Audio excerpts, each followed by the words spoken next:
Periyar Maniamma Institute of Science and Technology, Tanjavur. AAA with specialization in electric vehicles and energy engineering. Doctor Srivarma's அனைத்து நோய்களுக்குமான குணம். ஆச்சி பாதாம் drink. ஆச்சி பாதாம் drink ஒன்னு வாங்கினா ஒன்னு ஃப்ரீ.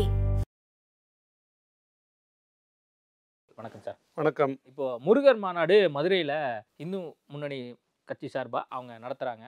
ஆல்ரெடி தொடர்ந்து சீமானவர்கள் முருகன் தொடர்ந்து பல்வேறு இடங்களை சொல்லிட்டு இருந்தார். இப்போ பிஜேபி கையில் எடுத்துருச்சே, வலதுசாரிகள்லாம் கையில் எடுத்துட்டாங்களே. ராமரை கையில் எடுத்தது, ஜெய் ஸ்ரீராம் சொல்லின்னு தெரிஞ்சுது. அப்புறம் பூரி ஜெகநாதர்கிட்ட போய்ட்டு ஜெய் ஜெகநாத்ன்னு போயிடுச்சு. அப்புறம் இங்கே வந்து முருகரை கையில் எடுத்துருக்குது. அது ஒரு பொலிட்டிக்கல் அஜெண்டா. அதை தாண்டி என்ன இருக்காது. நாங்கள் ஒன்றும் கையில் எடுக்கலை முருகரை. நாங்கள் உளப்பூர்வமாக நான் மீன் பண்ணது என்னன்னா, தொடர்ந்து முருகரை தமிழ் கடவுள் அப்படின்னு சொல்லிட்டு இருந்தாரு. அது நிறைய மக்கள்கிட்ட ரீச் ஆச்சு. இப்போ அதே விஷயத்த பாஜக, வலதுசாரி, இந்து முன்னணி போன்றவர்கள் எடுக்கிறாங்களே அப்படின்னு நான் கேட்குறேன். இல்லை, அவங்க வாக்கு தேவைக்காக எடுக்க தானே செய்வாங்க. அது மக்களுக்கு அந்த விஷயம். இப்போ நம்ம முருகர், நாம் தமிழர் முருகர் தலைப்பா கட்டிக்கிட்டு கையில் ஒரு கோலோட, வேலோட இல்லை, ஒரு கோலோட, அந்த அந்த ஸ்டேச்சரை சொல்கிறேன், பூணல் போடாமல் வெறுங்காலோடு இருப்பார். நகையெல்லாம் போட்டுக்காமல் இருப்பார். ஒரே ஒரு இடுப்பில் ஒன்று கட்டிகிட்டு இருப்பார். அந்த முருகர் இந்த நாட்டோட அடையாளமுடைய முருகர், இந்த பண்பாட்டோட தொடர்புடைய முருகர். ஆனால் ஒரு கிரீடம் வச்சுக்கிட்டு கையில் ஒரு குறுக்கு ஒரு பூனல் போட்டுக்கிட்டு இருக்கிற முருகர் நம்ம முருகர் இல்லையே. பாரதூரமான வித்தியாசம் இருக்குது. நாம் என்ன சொல்கிறோம், பல ஆயிரம் ஆண்டுகளுக்கு முன்னாடி இங்கே வாழ்ந்த முன்னோன், வையத்துள் வாழ்வாங்கு வாழ்ந்தோர் வானுரியும் தெய்வத்துள் வைக்கப்படும்ன்றதுனால இந்த நிலத்தை காப்பாற்றிய போராடிய முன்னவர்களில் மூதாதையர் முருகன்னு சொல்கிறோம். அப்படிப்பட்ட முருகன் ஒரு வேடனா, ஒரு காப்பாளனா, கையில் ஒரு வேலை வச்சுட்டு கருத்தை தடித்த வலுத்த உடலோடு, முறுக்கிய உடலோடு இருக்கிற முருகனை நாம் சொல்கிறோம். ஆனால் ரொம்ப மென்மையாக கொஞ்சம் பெண் சாயலோட முகத்தை வச்சுக்கிட்டு மீசை கூட இல்லாமல் ஒரு பூனலை போட்டுக்கிட்டு கிரீடம் ஒன்று வச்சுக்கிட்டு நிறைய நகைகளை வந்து அணிகலன்களை மாட்டிக்கிட்டு நிற்கிற முருகன் தமிழ் முருகன் இல்லையே. அது சுப்பிரமணியன் என்று ஆரியவயப்படுத்தப்பட்ட முருகன். இன்னொன்று, இதை இத்தனை வருஷம் எடுக்கலையே.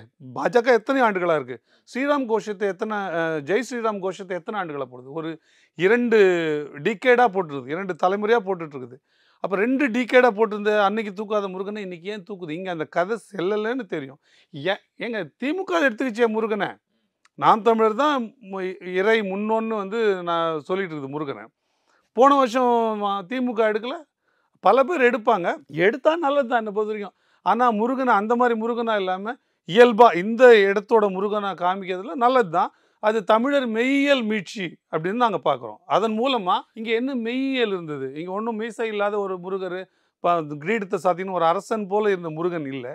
மாறா மக்களுக்குள்ளேயே வாழ்ந்து மக்களுக்காகவே காவலனாக இருந்த முருகனை தான் நாம் தமிழர். அதனால தான் அது ஒரு மெய்யியல். அந்த மெய்யியலை இங்கே எடுக்கணும், மீட்டு எடுக்கணும்னு தான் வீரத்தமிழர் முன்னணி நாம் தமிழர் கட்சியில் இணையுது. இது பொலிட்டிக்கல் எல்லோருக்கும் தெரியுங்க. அதனால ஒன்றும் இல்லை. முருகனால வந்து இன்னும் மக்கள் மத்தியில் அந்த ஒரு அரசியல் ரீதியாக அவங்களுக்கு பயன்படுறதுக்கு நிறைய வாய்ப்பு இல்லை. இந்த வித்தியாசம் தெரியும்ல. இப்போ நான் ஏன் இதை வந்து சொல்கிறேன்னா, இப்போ போன வருஷம் நீங்கள் சொன்னது மாதிரி திமுகவே இதை கையில் எடுத்தது. இப்போ வர்ற ஜூலை 7ஆம் தேதி திருச்செந்தூரில் கும்பாபிஷேகம் நாங்கள் நடத்த போகிறோம் அப்படின்னு சொல்லி சேகர்பாபு சொல்கிறார். அப்போது தொடர்ந்து முருகரை எல்லாரும் கொண்டாட ஆரம்பிச்சிட்டாங்க, அரசியலுக்காகவும் சேர்ந்து. நான் அதான் உங்களுக்கு அந்த அடிப்படை வித்தியாசத்தை சொன்னேன். நாம் தமிழர் கொண்டாடுகிற முருகனுக்கும் மற்றவர்கள் கொண்டாடுகிற முருகனுக்கும் வித்தியாசம் இருக்குது. அது ஆரியமயம். திமுக கையில் எடுத்த முருகனே வந்து ஆரியமயமாக்கப்பட்ட முருகன் தான். பழனி முருகனுக்கே பூணல் போட்டு தான் அவங்க வச்சுருக்காங்க. பழனி முருகன் பண்டாரம் ஒன்றுமே இல்லை. ஒரு கோவணத்தோடு நிற்பார், ஒரு அருணாகர் கட்டிட்டு ஒரு கோவணத்தோடு தண்டை, அவ்வளோதான் அதோட இதுவே. ஆனால் மற்ற முருகர்கள் ஆடம்பரமான முருகர்கள். எதுக்கு நான் சொல்கிறேன்னா, இது வந்து ஆரியம் வந்து தன்வயப்படுத்தி கொள்ளும்போது மாற்றப்படுது. இந்த அடிப்படை வித்தியாசம் தெரியுன்ற நான் மக்களுக்கு. அதனால் அது ஒன்று இன்னும் இல்லை. அதனால் ஒருவேளை இறை மெய்யியல் மீளும் அப்படின்னா அது அந்த பழைய முருகன் பெருமை இன்னும் அதிகப்படி ஆகும்னா அது எடுத்துக்கிட்டோம், ஒன்றும் தவறு இல்லை. ஆனால் இந்த வித்தியாசம் தெரியும் தான் நான் நம்புகிறேன், உறுதியாக நம்புகிறேன். அப்படி மக்கள் ஒன்றும் அவ்வளோ புரியாதவர்கள் இல்லை. பொறுத்திருந்து பார்ப்போம். மதுரையில் இன்றைக்கி அமித்ஷா இருக்கார். கடந்த வாரம் திமுகவுடைய பொதுக்குழு மதுரையில் நடந்தது. அடுத்து விஜய் வந்து அங்கே ஏதோ மாநாடு போட போகிறாரு, பூத் கமிட்டி போட போகிறாரு அப்படின்னு செய்தி இருக்குது. கோயம்புத்தூரில் நம்ம மே 18ஆம் தேதி நம்ம நிகழ்ச்சி பண்ணோம். அதை தாண்டி அரசியல் ரீதியாக நம்ம எதுவுமே பெருசாக மாநாடு, பெரிய ஒரு பிரம்மாண்ட கூட்டம், அது மாதிரிலாம் எதுவுமே திட்டமே இல்லையா? பொதுவான அணுகுமுறை வந்து மாநாடு போடுகிற பெரும்பான்மை நேரங்களில் நாம் தமிழருக்கு வழக்கம் இல்லை. பொதுக்கூட்டங்கள் தான், எல்லா இடங்கள்லையும் பொதுக்கூட்டங்கள் தான். மே 18 வந்து ஒரு பெரிய ஒரு நிகழ்வு. ஒவ்வொரு ஆண்டும் நடக்கிற முக்கியமான நிகழ்வுகளில் மாவீரர் நாளும் மே 18 பெரிய நிகழ்வு. அது 18 இன்றைக்கி ஒரு 20 நாள் போயிருக்குன்னு வச்சுங்களேன். 20ஆம் தேதி இன்னொரு 20 நாள் அதிகமாக போனால் போயிருக்கு. நடுவில் மழை, வெயில் இது மாதிரி காரணங்கள் இருந்தது. இது இல்லாமல் நாம் தமிழர் கட்சியில் உள்கட்டமைப்பு வேலை மிக தீவிரமாக நடந்துகிட்ருக்குது.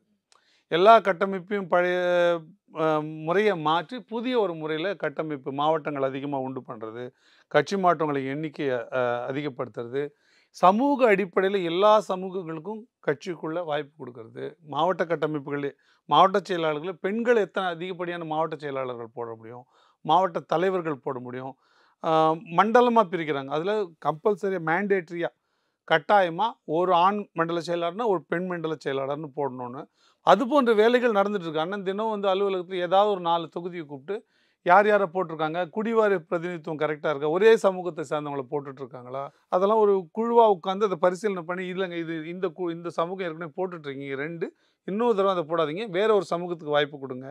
குறிப்பாக வண்ணார், நாவிதர், குயவர், சாணார் இது மாதிரி ரொம்ப விடுபட்ட சமூகங்கள் இருக்குது, பெரும்பான்மை இல்லாத சமூகங்கள்.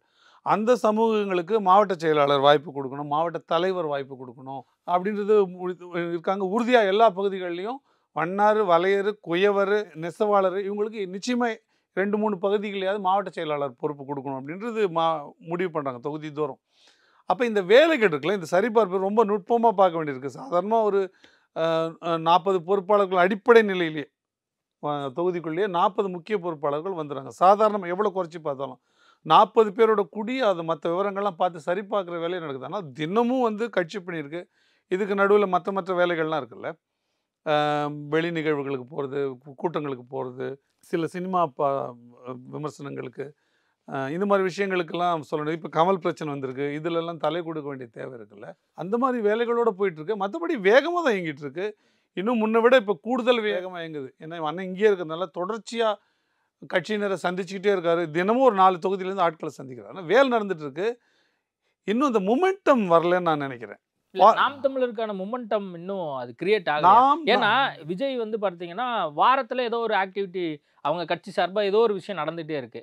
இப்போ நம்மளும் இளைஞர்களை ஃபோக்கஸ் பண்றதுனால சர்மா சொல்லுங்க, நான் தெரிஞ்சுக்கிறேன். இப்போ மாணவர்களுக்கான அந்த நிகழ்ச்சி நடந்தது. அது கடந்த வாரம் நடந்து இந்த வாரம் அதுக்கு முந்தின வாரம் வேற ஒரு நிகழ்ச்சி என்ன நடந்தது சொல்லுங்க. பூத் கமிட்டி கோயம்புத்தூருக்கான அந்த பூத் கமிட்டி விஷயம் பாருங்க. இந்த 1.5 ஆண்டு காலத்தில் விஜயை நீங்கள் பொதுவெளியில் 5 தடவை தான் பார்த்துருக்கீங்க. பொதுவெளின்னு சொல்கிறது மக்கள் பிரச்சனைக்காக இல்லை. பூத் கமிட்டின்றது அவங்க கட்சி வேலை. நான் சொல்கிறேன் அண்ணன் தினமும் சந்திக்கிறாருன்னு சொல்கிறேன்ல, அதை நீங்கள் அவர் பூத் கமிட்டின்ற பேரில் நான் தினம் சந்திக்கிறான்னு சொல்கிறேன். அது உங்களுக்கு பேசு பொருளாக தெரில. ஆனால் பூத் கமிட்டிக்கு விஜய் போனான்றீங்க, அது எனக்கு தெரியும். அந்த பூத் கமிட்டியில் அவர் நின்று பேசிட்டு வந்தார் தவிர 8 நிமிஷமோ 9 நிமிஷமோ பேசினார். அதை தவிர ஒரு பொறுப்பாளர் பட்டியலை பார்க்கல, சரியாக போட்டிருக்காங்களான்னு பார்க்கல. அது இல்லை. நீங்கள் இப்படி ஒருதலை பட்சமாக பேசுகிறீங்க சர்மா. அவர் இல்லை நீங்கள் ஆக்டிவிட்டி இருந்தது. இப்போது ஆக்கிரமிப்பு அகற்றினாங்க. அண்ணன் சீமான் போய் நின்னார் இல்லையா சென்னையில் அனகாபுத்தூர் அந்த பகுதியில். விஜய் போனாரா? விஜய் போவாருன்னு சொல்லியிருக்காங்க. போவாருன்னு சொல்லுவாங்க. நான் போனாரா கேள்வி. இல்லை, அவர் சொல்யூஷனை நோக்கி நகர்றாரு. நம்ம வந்து போராட்டம் நகர்ந்துட்டார். நீங்க போராட்டம் மக்களை சந்திக்கிறது என்ன சொல்யூஷனை நோக்கி நகர்ந்து நீதிமன்றம் வாயிலாக நம்ம எதா இருந்தாலும் என்னைக்கு கிடைக்கும். வக்ஃபுக்கு போயிருக்காங்க, என்ன கிடைச்சிடுச்சா சொல்யூஷன்? இப்ப என்ன நடந்துச்சுன்னு சொல்லுங்க. அது சும்மா வராததுக்கு சொல்ற காரணம். இப்பவும் சொல்றேன், நமக்கு வந்து விஜய் மேல வெறுப்போ கோபமோ கிடையாது. அவர் என்ன சொன்னாரோ அதன்படி ஜனநாயக கடமை அவர் செய்யலை.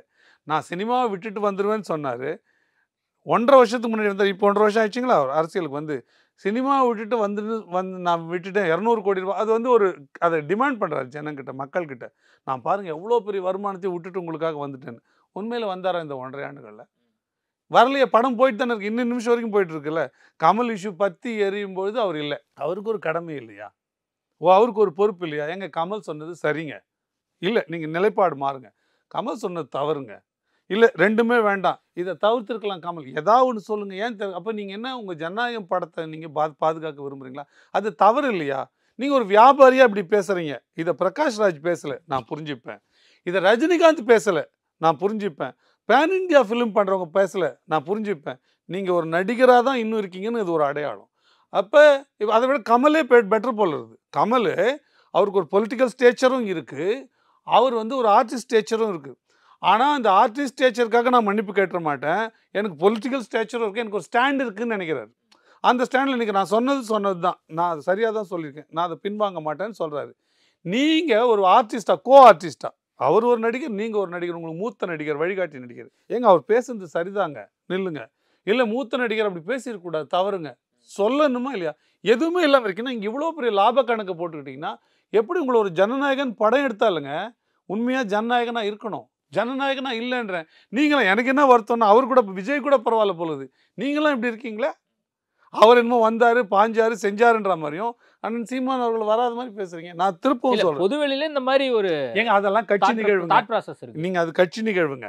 அவர் என்ன அது அவர் பூத் கமிட்டின்றாரோ, நான் அந்த கட்டமைப்பு வேலையை அண்ணன் தினம் செய்கிறாருன்னு நான் சொல்கிறேன். ஆனால் அவர் வராருன்ற மாதிரி நீங்கள் சொல்றீங்க. இதில் இப்போ நீங்கள் ஆக்சுவலாக அவர் இதில் பேசு பொருளே இல்லை. அவர் நான் செய்கிறேன், எனக்கு அந்த கிரெடிட்டை கொடுங்கன்னு விஜய் கேட்கல, சர்மா கேட்கும்போது தான் அந்த கேள்வி வருது. இது சர்மா கேட்கல, சர்மா மாதிரி பல பேர் விஜய் செய்யவே இல்லைன்னா கூட அவர் செய்தது போலவும், அண்ட் சீமான் அவர்கள் செய்தாலும் கூட அவர் ஏதோ சுணக்கமாக இருக்கிற மாதிரி பேசுகிறீங்களா, அது இல்லை. அதை நீங்கள் புரிஞ்சுங்க. அவர் he may be familiar, ஆனால் he is not ப்ராப்பர். அவர் சரியாக இல்லை, he is not perfect. he may be familiar. அவர் பிரபலமாக இருக்கார், ஆமாம் பிரபலமாக இருக்கார். பிரபலமாக இருக்கிறதுனாலே அவர் ஒரே தடவை வந்தால் கூட 100 தடவை மாதிரி கற்பனை பண்ணிக்கிறது எப்படி சரியாக இருக்க முடியும்? ஜனநாயகத்தை நோக்கி அவர் என்ன நகர்த்தினா நீங்கள் சொல்லுங்கள், இந்த ஸ்டாண்டு உட்பட. அப்போ மிஸ்ரபிளி ஃபெயில்டுன்னு நான் ஃபீல் பண்ணுறேன், நான் நினைக்கிறேன். மக்கள் பார்க்குறாங்க, அவங்க பார்த்து புரிஞ்சுக்கிட்டோம். நேர்காணல் கொடுத்ததுக்கு மிக்க நன்றி. நன்றி. Periyar Maniamma Institute of Science and Technology, Tanjavur, AAA with specialization in electric vehicles and energy engineering. Doctor Srivarma's, அனைத்து நோய்களுக்குமான குணம். ஆச்சி பாதாம் ட்ரிங்க். ஆச்சி பாதாம் ட்ரிங்க் ஒன்னு வாங்கினா ஒன்னு ஃப்ரீ.